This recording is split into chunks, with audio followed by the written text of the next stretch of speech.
It's my pleasure to introduce our keynote speaker for this morning.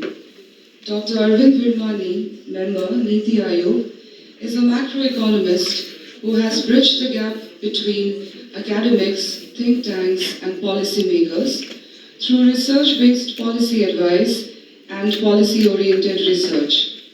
He played a prominent professional and advisory role in the economic reforms in India.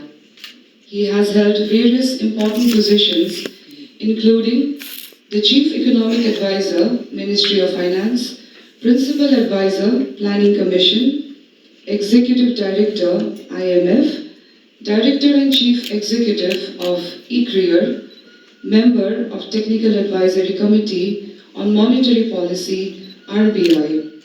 He has also been an affiliate professor and distinguished senior fellow in George Mason University, USA, among others. He has published over 60 journal articles, books and chapters, and more than 100 working and policy papers. May I now request Dr. Arvind Virmani to kindly deliver the keynote address.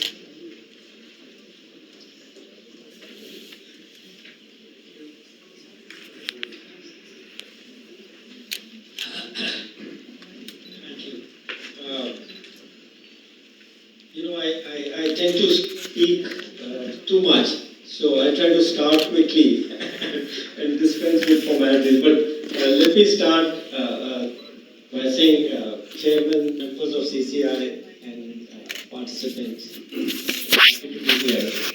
And like I said, given that I'm 75 years old, there's a lot of things which I've seen in my life, which I try to give out while I'm still around, so you'll excuse me if I go off the rails a bit. Okay, so what I'm going to talk about here is the overall development policy and strategy and the role of competitive markets in it. I'm a macroeconomist, so I want to put this thing in perspective.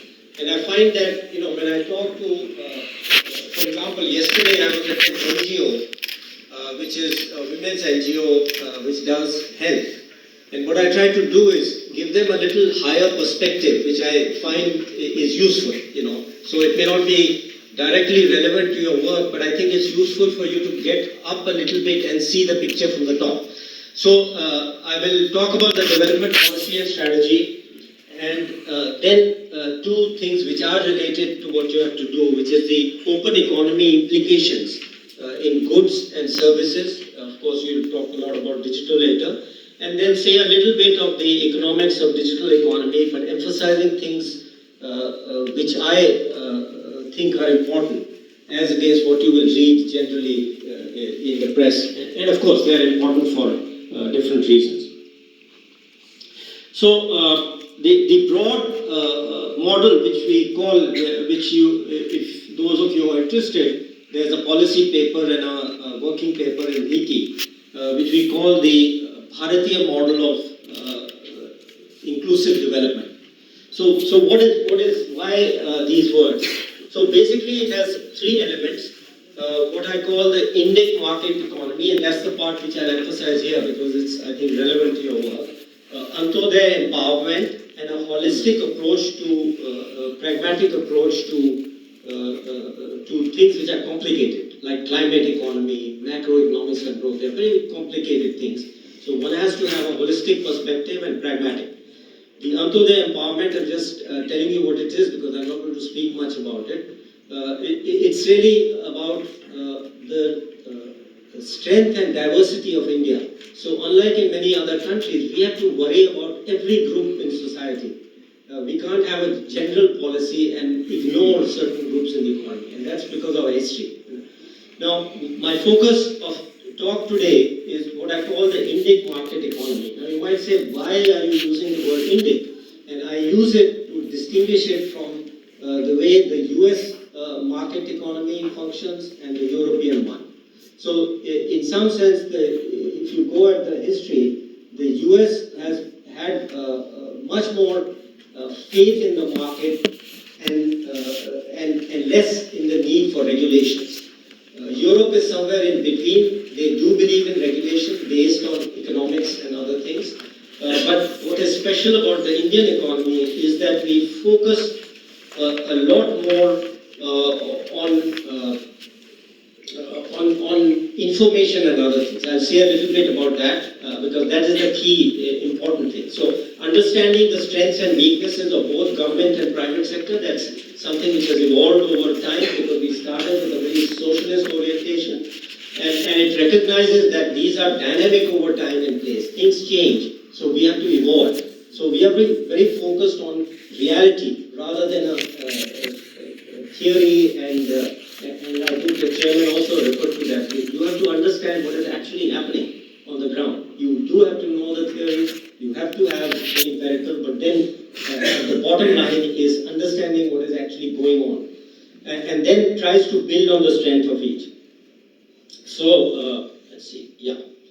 So one of the key elements which has evolved from the past socialist economy is a clarity about the role of government and private sector. And the idea is to promote the strength and synergy. So we want to make sure that the private sector contributes the maximum that it can and drive the economic and employment growth. They have to innovate, invest and compete. The government has to create the environment. So much of our focus in the last 10 years is the creation of efficient markets and sustained growth. So this, what you do here is very important to understand that overall perspective. And the public economics is well known, but the application is difficult. So public goods and infrastructure and elements of financial regulation, these are grounded in economic theory, but the application is always difficult. So government is trying to create efficient markets where they do not exist, missing markets, etc. I'm just telling you, you don't have to understand everything, but that is different from what happens in Europe. And partly because we are a developing economy. So we have to focus on that. And then of course, there's also the role of NGOs, etc., which I will not talk about. So what is it? Incentivizing private enterprise and driving efficiency. So when you are doing regulation, competition, you have to be aware that the overall objectives demand, it is not just, you cannot be just sectoral and say, okay, I will just protect the consumer or the user, ignoring the overall economy.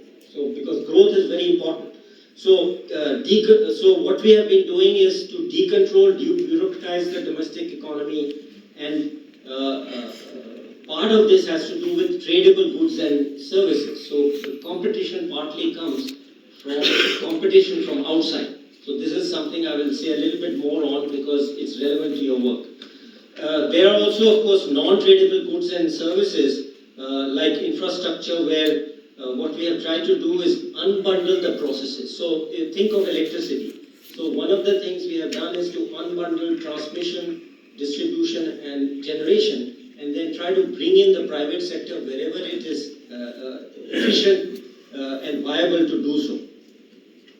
Another is competitive auctions. Now, what is unique about auctions? You see, there are certain things where no market can exist. Why? Because if you think of a coal mine, every coal mine is different. It's not like if you take a bottle, all the bottles are the same. So you can have a competitive market. But every coal mine, every piece of land, for example, is different. So when you talk about agriculture, the productivity will differ. So when we are giving out leases or whatever for land, for telecom, the market is different. So there are certain things which are unique. Think of the extreme example of that is a piece of art. Each piece of art is unique. Now, of course, coal is not like that, but it has unique features, minerals. Okay? So the idea is that you can only determine the market value of that through a competitive auction. So it's different from what we think of generally as competitive markets. And then so that is one thing which has happened over the last 10 years. I can tell you that for 30 years I've been trying to get auctions in telecom market, but it finally happened in the last 10 years.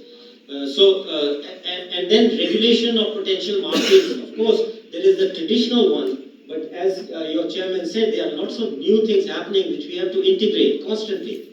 And some of those things we still don't understand fully. But we have to be open. That's the point here.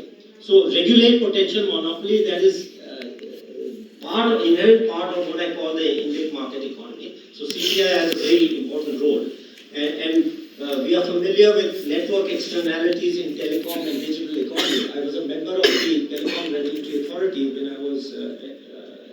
I took leave and was heading the think tank.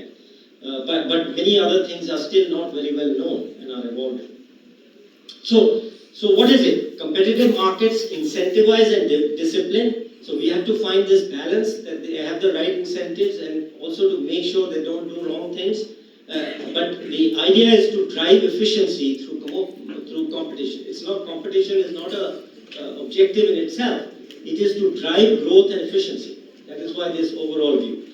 And open economy is an important element of that. I'll say a little bit of that because that has relevance to how you look at domestic companies when there is international competition. I already mentioned non-tradable goods and infrastructure. Let's come again. Okay. I mentioned imperfect markets and creating missing markets. What do we mean? So in agriculture, for example, we created the ENAM. Okay. That is, you are creating a market because there is no good markets there. So when you create the market, the buyers and suppliers come in, that itself creates competition. So this kind of issue does not exist in Europe. We have to create certain markets. They don't rise by themselves. Okay? That is that Indian part which I mentioned to you. So rural market institutions, there are lots of information problems. I will not go into all the details, but I just want to give you a flavor of what we mean by Indian market economy. And similarly, MSMEs, they are very, so creation of Udayam, a market for MSMEs or ONDC, they are missing markets. So what you are trying to do is create a market where competition can occur. Okay? So that is part of our approach to development. Information asymmetries and moral hazard, this is a well-known economic fact in regulation. And again, just to give you an idea, not all of you are as deeply into economics, but the financial sector is characterized by information asymmetry. That is why from a long time we have the RBI and then we built the SEBI, etc. So we know the economics. There is an economic need for a regulator. Okay? So that is similarly in skills, there is a gap. The job skills are not there. So one of the areas where I am concerned with is skilling. And what I try to identify is that where is the market not working? Okay? Where there is not a market. Just to give you an example, what I have found is that for higher level skills, the market is working. It's profitable. So there are lots of companies, amazingly, I was discovered, who are world class. They are supplying and developing skills for the whole world. Okay? For the best companies in the world. The gap is in the lower and middle segments. So that is where, my job in a way is to find where the markets are missing. What is the reason? What can I do? Or what can the government do to create these markets? Okay, so that is the broad framework. There is a role for government, there is a role for the private sector, and basically the government has to create a competitive environment which is good for everybody. Right? And that is also where CCI fits in. Okay? You have to be part of that whole structure. So what have we done, just to give you a little idea of that? So policy reform, we have systematically looked at areas which were not reformed. I'm talking about the last 10 years. Incidentally, for those who are too young, I was of course also very deeply involved in the 91 reforms. So what we did there was, there were lots of vested interests. So we focused on the product markets and the financial sector connected to it, right? So goods, okay, manufactured goods, okay. Agriculture was too difficult. We just didn't touch it because we knew it'll create opposition. What we have done in the last 10 years is to go systematically in areas which were left out: factor markets, labor markets, agriculture. You heard of the big, of course, the vested interest was still too strong, but sometime it will happen. Secondly, institutional reform. The IBC. I'm sure a lot of you are lawyers, you've all heard of that. That was a very, very difficult reform. I can tell you, I have a monograph from 1999. We wrote about the need for this kind of thing. It took 25 years to get it done. Similarly, the Monetary Policy Committee, the GST. GST actually is very interesting. That would interest lawyers. It is the first big constitutional reform based for economics. It's the biggest constitutional reform related to economics. It turns out the founding fathers were very perceptive. They designed the economic part of it quite well. But what they did not see is that indirect taxes, what is the good? There's a principle of subsidiarity. That is the level of government of what they should do should depend on where they are, right? So if you are running schools, it has to be the local government or the state government, right? So that design of the constitution in economic terms was actually quite good. But this was the only thing they didn't see. They didn't realize that you cannot, to have a integrated market, you cannot have separate indirect taxes in every state, 30. So what the GST did was, it, for the first time in 75 years, created a unified market for goods and services. Again, those of you who are too young don't know there were barriers to movement from one state to another. There used to be Hindis, okay, in every border. Okay? So that was because constitutionally they were entitled to do it. Sorry, I'm going to go well over my time, but I should speed up a bit. So bureaucratic reforms, social welfare reforms, all that happening. So what is the implication? Now, this is very important. I don't know how many of you perhaps know, but I think it's very important that much of our thinking, at least when I last looked at it, was still determined by a closed economy mindset. But the whole issue of competition is very, very different when you have an open economy. Now, what does that mean? It means that every manufacturer is actually competing not just with the other company in India, it's competing with its boss. This is something you must always remember. Okay? Whenever we are looking at competition and saying, okay, is there something harming the thing? So in some ways, the number of domestic companies is kind of irrelevant. What it depends is what is the share of imports. Okay? And what is the protection? The protection is the tariff. Okay? So if you feel there's inadequate competition, you should also look at tariffs. You should say that reduce the tariff to increase the competition. I'm just giving you a simplistic version. I'm not saying you'll have to work out the details and all that we can discuss. But the concept, okay? In an open economy, you have to look at the imports. Okay? You cannot just look at what is happening inside. So that is one thing which is very important to remember. Tariff protection and effective tariffs are an important determinant of competition when it's a tradable good. Okay? The exception is actually China. So I want to give you a little idea. Again, it's very important because you won't normally hear it from people. So PRC, what I call PRC, that's their name actually, used to be called the factory of the world. So what question I raise is it the factory of the world or export monopoly? Obviously, you know what my answer will be, just from the question. So here are two graphs which are kind of useful to remember. The first one is what I have here is exports of manufactured goods, merchandise actually, but the manufacturing will be even worse in a way. So manufactured goods as a share of global GDP. So world exports of merchandise, goods you can say, which is manufactures, agriculture and minerals, as a share of GDP. So you see this was the globalization. You see the steep curve. This is what the period of globalization was. I've got here something from 2000 to 2007, the global financial crisis. And since then, it is basically flat.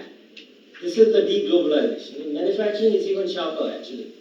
For merchandise, you can say, okay, it's roughly flat, but it is on a declining trend.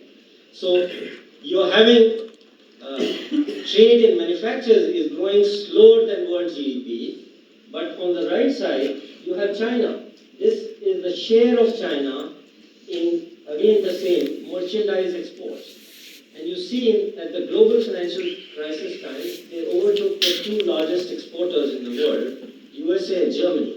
But they keep going, okay, up. The share keeps increasing. See what is happening to world trade and see what is happening to China. What's the answer? It's very simple in my view. It is monopoly. PRC has to be looked, it's China Inc., think of it. It is not 10 companies from China, it is one, China Inc. And they have deliberately created a monopoly. And the reason why I'm telling you is because it's important for your work to understand that. When we are looking at, when we are thinking of competition with China, it's different. You have to be very careful of being aware of this. Okay? So what they have done is they have created monopolies in many products. I'm just giving you numbers, it doesn't matter. But something is happening. Okay. For strategic reasons, the red numbers are more important because they are electronics. Okay, electronic means automatic spying. Okay, they can automatically spy. So it's a strategic, it's a national security imperative actually now. But the point is that they have done this deliberately over a period of 20, 30 years. I don't know what's happening to the electricity, but let's go on. Okay, so China is different. When you think of competition with China, think of it as one company, okay? And then think of what should be done. That's the point I'm making for you. If there's Chinese competition and there's one company in India, the whole situation is different. You cannot think conventionally. Okay? Is that point clear what I'm making? Why? Because we have to compete. We have to make sure this Indian company survives. It's no longer an issue of only protecting the users. That's the main point. You cannot ignore this. Okay? That's the point I want to make here. Okay. So a little bit about open economy, what is implied about services. So some general points which may be useful in your work.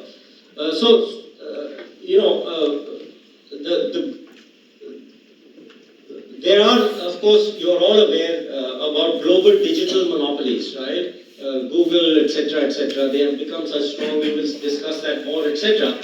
But so I just mentioned it. But again, the issue which comes up is that the largest domestic companies are minnows. They are small. So you again have to be very careful. Okay, what they are competing against is these huge companies which are monopolizing in the whole world. You cannot just look at the Indian market. That's the point.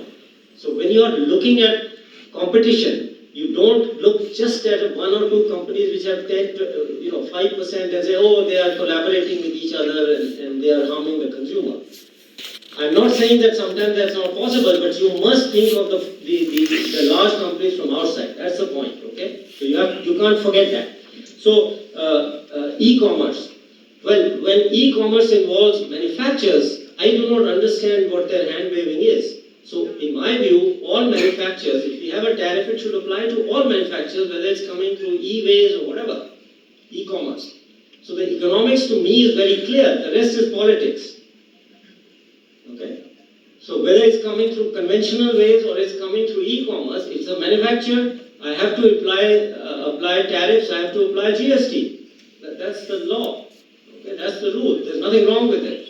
Okay? So that's another thing. They will try to shame you, somehow you're doing bad economics. No.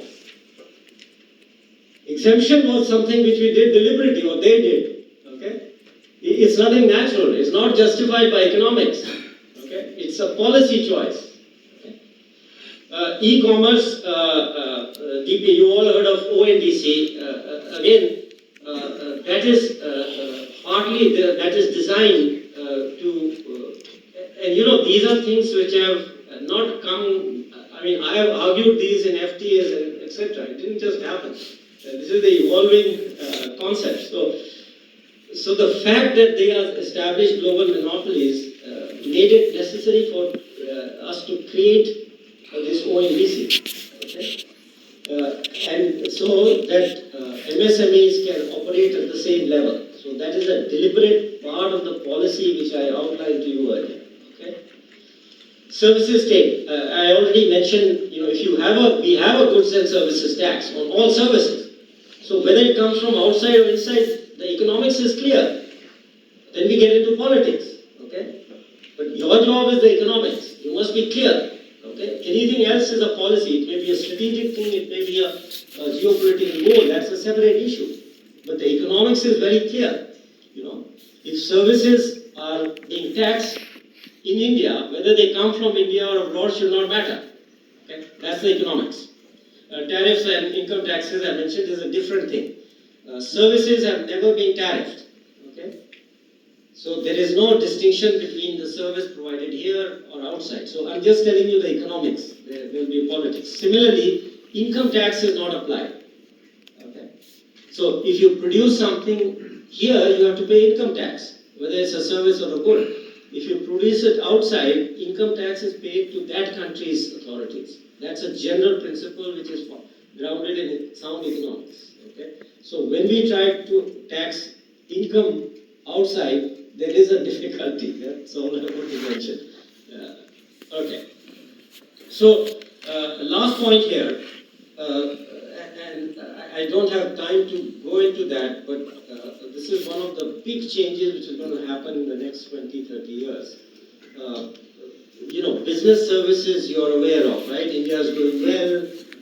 We keep going better and better in business services. But what is going to happen in the next 15, 20 years is what I call unbundling of services. Okay? And unbundling, let's go to the next slide or itself. Okay, that's fine. And what that means is that there are anti-immigration sentiments in the world. Let me give you a story because it's hard, you know, general things don't matter. I was in OECD about 9 months ago in Paris. And one of the experts there was pointing out that they don't have enough people to work in government. The demographic changes are so strong that they will either have to allow immigrants or these services will have to be unbundled. So there's a government service. I'll give you a simple example of visas which you're aware of. Much of that visa processing can be done in India.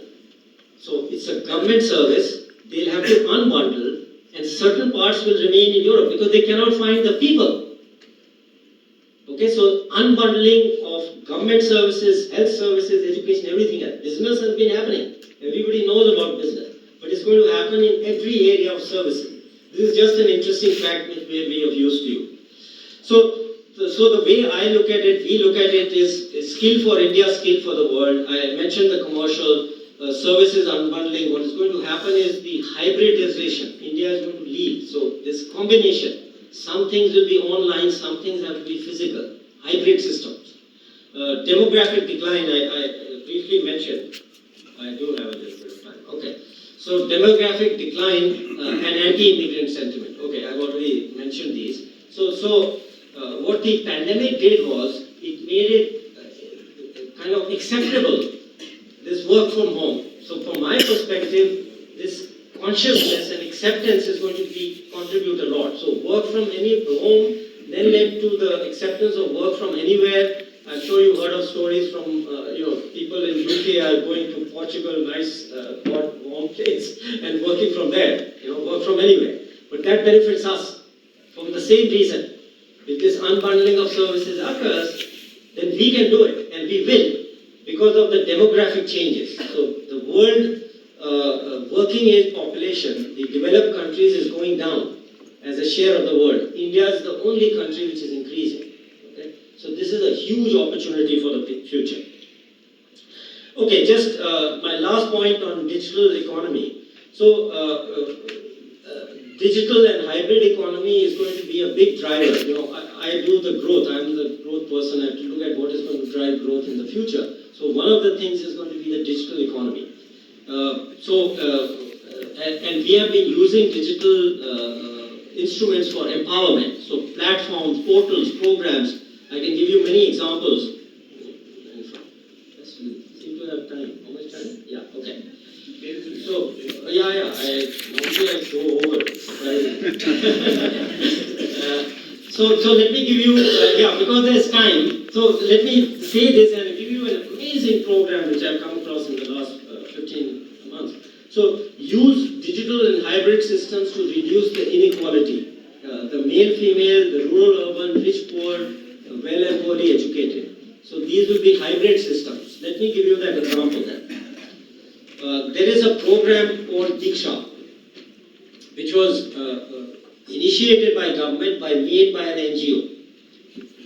What it does is, it puts barcodes,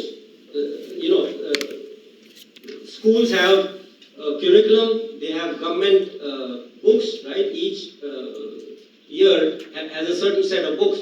What they've done is they put barcodes on every book which is required and every chapter. So a child can take a cell phone and look at the barcode and go immediately. The thing will automatically take to the lessons for that chapter. Okay? So why is it hybrid? Because the teachers are still there. So what happened is they did a review of these programs. Okay? All this gets registered, right? So every time somebody uses it, it gets registered somewhere, right? That data is coming. So what they said is, okay, let's look at the data. What is happening to usage? What they found was there was an increase in usage on the weekends. Okay, Saturday, Sunday is a holiday, or Sunday is a holiday. There was a big spike. Okay, and then less during the week. Can anybody guess what was happening? Anybody? No, children. The bright girls were looking at it themselves, okay, and figuring out what was going to be taught the next week. And figuring out they knew what was being taught. They're looking at before. Then in school they started asking questions. And the teachers who were flat-footed, as you might think, ये क्या पूछ रही है, कैसे पूछ रही है, पर मैंने तो सब ये सिखाया ही नहीं है. Okay? So the teachers started using it. That is hybrid systems. The survey also showed a very interesting thing which I mentioned. Maybe it was only one student or two students, but it's still interesting in the story, right? The other thing they found is that some poor students were going to the nearest railway station. There was free Wi-Fi. They were using this thing there. Amazing.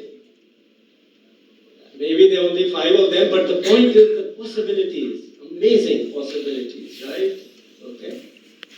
So that is the hybrid system. Oh, this is just moving by itself. I'm sorry, how is it? It just keeps moving by itself. Okay. So universal access, something I've been pushing for last 5 years. I'll tell you this story because people still, even my colleagues in in government, do not understand yet the way I'm showing it to you. Okay, they read the word. You know, hybrid system, what does it mean?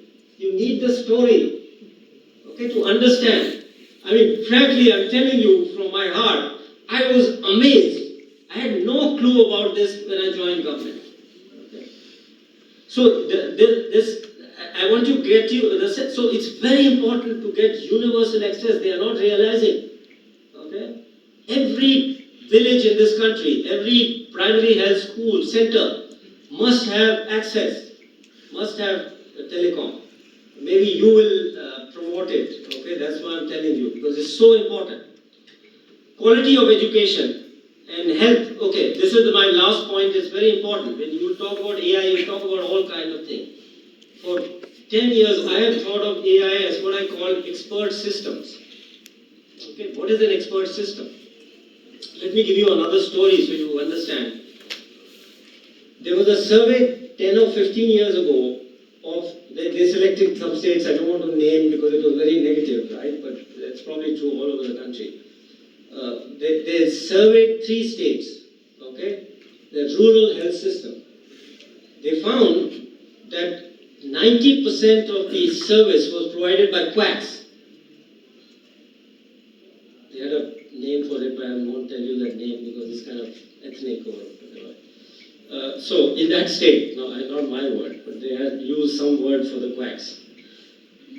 And half the advice they gave, this was a proper survey, had no effect on health.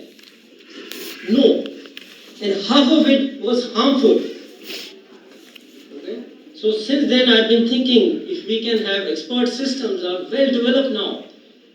It's not a moral issue to me. It's what is the effectiveness. If I can get that fellow, he may be a quack, but if I can get an expert system which are there, which have been there for 10 years, 15 years, it's not new AI, which we will discuss. If we can give them access, the quality of that thing, the effect on people's lives, that is how I think of AI. Okay? So you can transform the quality of services provided. That's one of our big problems, scalability. That is how I think of digital and hybrid system. You have lots of NGOs who've done good work in one village or one state. You cannot scale it up. The digital thing, the expert system, AI, allows you to scale up and get the best thing to everybody. Okay, that's why that connectivity is very important. Finally, another area which concerns me because growth thing is the female labor force participation rate is too low. So this work from anywhere is to me a means of transforming this. Okay? So you may have an educated lady in some rural areas, she cannot work outside for whatever reason. We don't have time to go into all those details. But you can bring the work to her, okay, through the digitals. Okay? So this is why, to me, AI expert system, digital, is something which can transform India. Okay? So that's the end. I'm going to end with a quote from the Prime Minister. Again, it's very important for CCR. So let me read it out. This is an interview he gave to Financial Times of London. We aspire to create conditions where everyone sees value in being in India, to invest and expand their operations here. We envision a system where anyone from around the world feels at home in India, where our process and standards are familiar and welcoming. That is the inclusive global standard system we aspire to build. In a way, everything I've said is summarized there.